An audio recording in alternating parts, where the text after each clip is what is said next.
Coming up, one of the top season-long fantasy players in the world.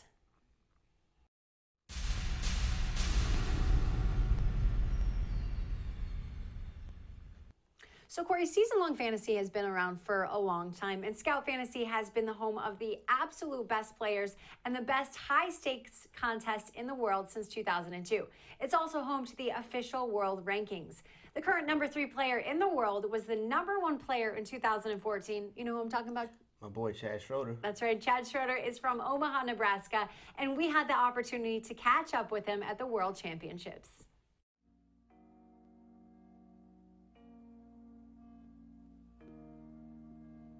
I ended up being a stockbroker out of college for a few years. The market crashed. They laid off a bunch of the people, and so I decided to try fantasy football in like 2007.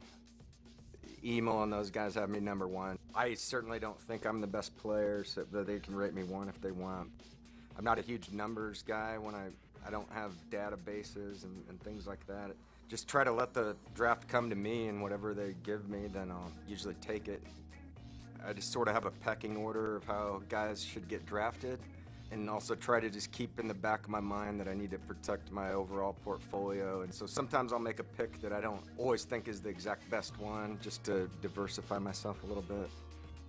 Over the last several years, I might have been a little ahead of the curve on the different games, but now everybody's knows what they're doing. It gets tougher every year. So. The Fantasy Football World Championships, part of their motto is the best players play here, and that is no joke. They're dogfights, every one of these things.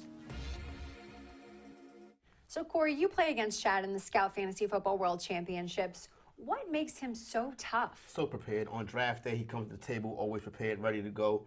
In the waiver wire, doing the in-season moves, he always makes the right pick, always makes the right call. Preparation is so key in season-long fantasy, Caitlin, and Chad definitely is one of the best at it. So let's go ahead and take a look at the current standings. Yep, right now you see in Chad, right now in the overall standings in the Fantasy Football World Championships, Chad is sitting in 3rd place right now because of total points. You have 2 teams higher than him, even though Chad is 4-0 in his individual league. In the Fantasy Football World Championships, Caitlin, you have a collection of individual 12-team leagues, like your regular fantasy football home leagues. Okay. But these guys compete in total points to see who is the top player in the country and be crowned the Fantasy Football World Champion and get that big $150,000 check. Ooh, sounds good. So to get there, he's got a draft. So let's go ahead and take a look at his draft. Draft day is so important in any league, but of course also in the Fantasy Football World Championship. Chad, of course, with the good start of Antonio Brown. He goes to Matt Forte, a player that fantasy owners, experts, analysis, everybody was off Matt Forte this year, coming off a season last year where he caught over 100 passes, but the yards per carry, the system was going to be different this year. Tad took a shot on him so far, it's worked out. But as you go down the draft board, look at the pick of Devonta Freeman. Oof. Everybody was on Tevin Coleman. Yep. Really, Freeman is a flyer shot at that point in the draft, Caitlin. He nailed it with that one. Also nailed it with Allen Hurns. But look, to get Tom Brady in the 13th round, this draft had to take place when Brady was looking like he was going to be suspended for the first 4 games of the season. Right. Chad took advantage of that. Also, like I said, players like Allen Hurns, excellent job in drafting this team out the number 2 hole. That's right. So a good draft does not necessarily mean you're going to win the championships. It takes moves during the year.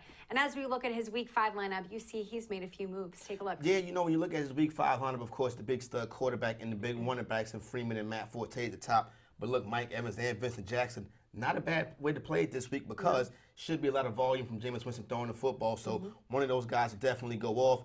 Antonio Brown, even with Mike Vick out, you're still going to get a good amount of work in that offense. So, you know what? A good-looking lineup this week. And look, Ronnie Hillman, a player that so far this season has not had the opportunity, but he's looked pretty dynamic, and he should get a good chance today. Yep. So, well, obviously the keys to Chad's success has been at the running back position. Just look at Devonta Freeman and Matt Forte that we talked about.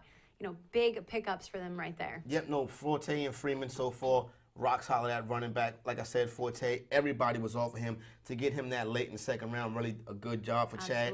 And, of course, Devonta Freeman, you know, mid-round running back, came on as a starter, really looking like a breakout player right now, Caitlin.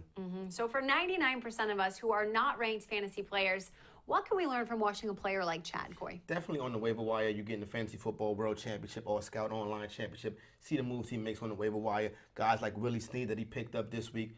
you know, a guy like that is probably still available in your home league. Run out and get him. If Chad is picking up a guy like that, you should be too. You should be doing the same thing. Okay, so if you want to follow Chad and other elite players, jump into Scout Fantasy Premium Forums and follow the World Championships on Scout Fantasy.